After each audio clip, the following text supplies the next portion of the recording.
Coming back from injury in 2010, mountain biking was the last thing on my mind, you know. I definitely wasn't thinking about enduro. I'd say I was pretty much done with racing mountain bikes, you know. People said to me, well, just ride for fun. I can't really do that. I have to be 100% if I'm going to do something, you know. I have to train and I have to give it my all. The minute I set foot back on a bike, that was it. That was pretty much me saying, right, I'm going racing again. I pretty much remember the exact kind of turning point when I made the decision to go and race enduro. We were at Val di Sole World Cup 2011. It was a gnarly enduro track. From that moment, I just really enjoyed it. It was just riding that short travel bike. The speed was a little bit slower. It was a little bit more technical, having to hop around. And from that moment, I just thought, yeah, I love riding this. And this is kind of where I want to head in the next few races and the next few years.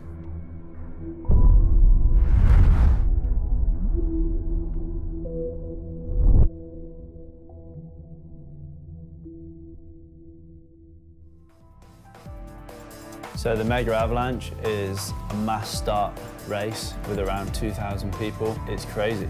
You know, I don't think there's any other words for it. Just a bike race of 2,000 people to the bottom. Who can get there the fastest? Just going up for qualies of Mega Avalanche. It's pretty rough. Track's gnarly. So many riders here, I think like 2,000 riders or something. The way Mega Avalanche works is you do your qualifying run with around 200 guys, and the fastest guys from each qualifying race go into that front line of the finals. So it's super important. You have to get a good qualifying run. You have to be on that front line of the finals. All you got to do is not make a mistake and just focus really hard, watching the tape, watching the tape. As soon as the tape's gone up, you know, as soon as you see that tape move, you're pedaling.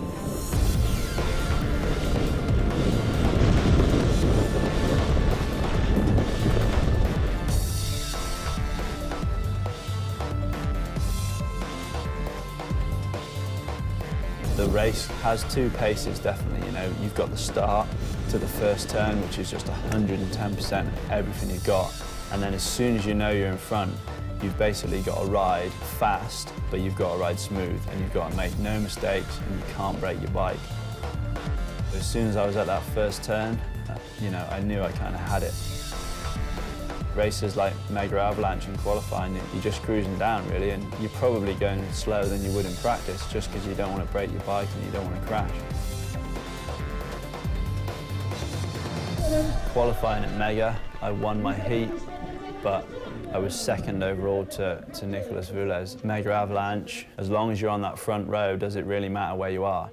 That was a total different ball game to tomorrow, you know, that was all downhill. I could sprint on the flats and then conserve on the downhill. And like, tomorrow's just solid downhill, no pedaling, and then fucking flat with a gnarly uphill.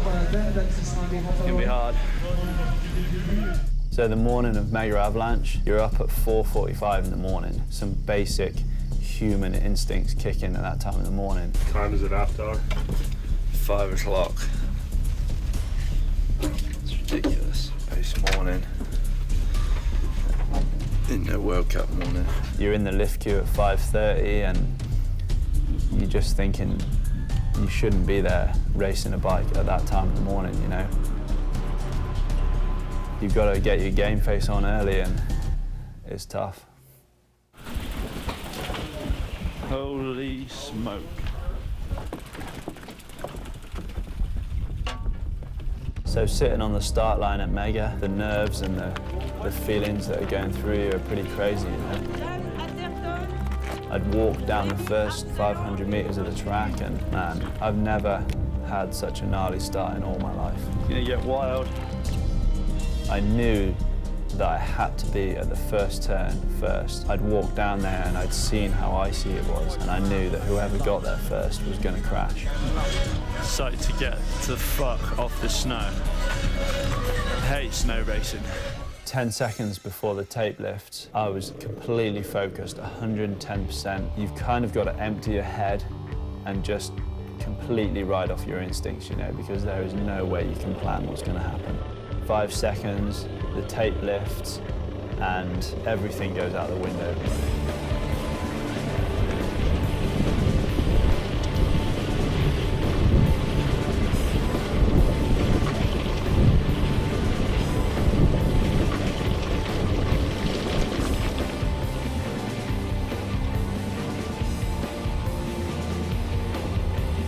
Somehow made it through the carnage and the rocks and the ice.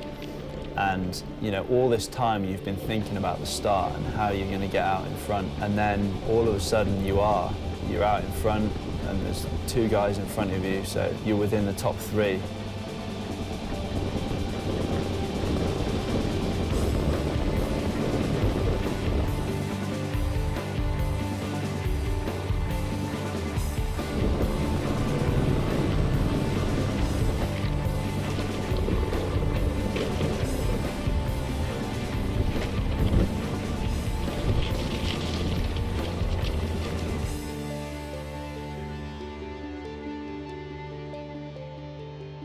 All of a sudden you're like, this is why it's called Enduro, you know? It just hits you. There's a limit to everybody, you know? You know, I definitely felt my limit when I got to the climb, you know, I had nothing.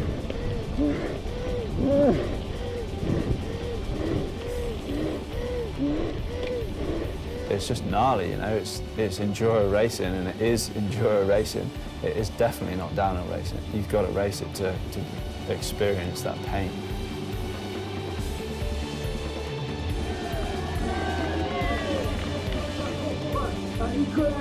I crossed the line and found out that Nico had pulled out with a mechanical and I was third, and when you're that worked and you're that exhausted, there's a good few seconds where you don't care about anything, you know, you're just on the handlebars. So,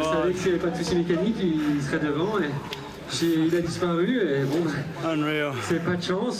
You know, I'm definitely hungry to win, you know, one of these Enduro races, and I feel like I can do, you know? I just need to knuckle down and to get it done. I've been racing bikes for about 15 years and it never ceases to amaze me, you know, the riding that we find and, you know, these places that we find in Europe to ride, and Alpe Bike Park is definitely one of those places. You know, every time I go to Alpe, I'm just blown away. It's so untapped, hardly any people ride there, and there's little takeoffs everywhere and they haven't been built, they're just natural, you know. There's bowls, there's berms, there's really fresh corners, and it flows really well. It's the stuff that has been built is built really well, and all the way down you're smiling, you know. Yeah, every time I ride there, I remember why I started riding mountain bikes, basically, you know.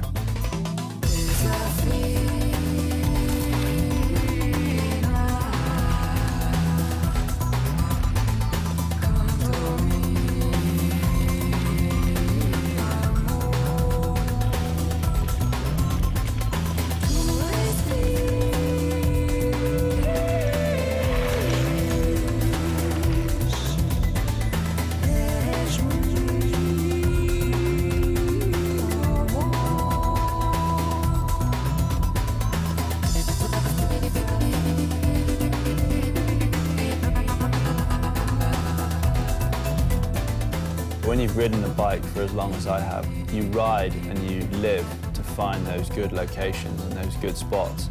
And you know, all of a sudden you stumble upon a new trail or a new set of dirt jumps, and it'll click, you know, and you'll remember why you ride your bike. And it's for those moments, you know, it's for those tracks and those trails that just make you so stoked to ride.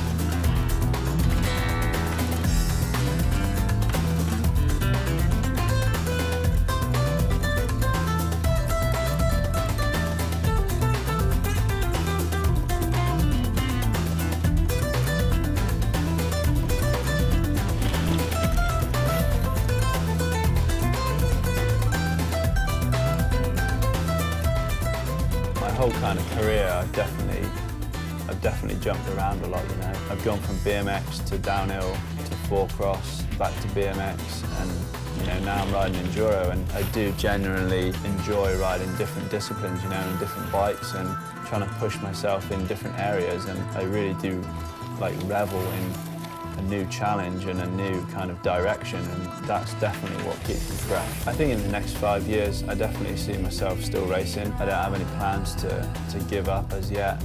I still really enjoy riding my bike, you know. My favourite thing in the world is just to go out in the field with G and Rach and just ride the yard and ride what's there, and I still love it as much as the day I started, you know. So until that goes away, or until something takes that away from me, then I'm going to continue to do what I love, and that's racing bikes.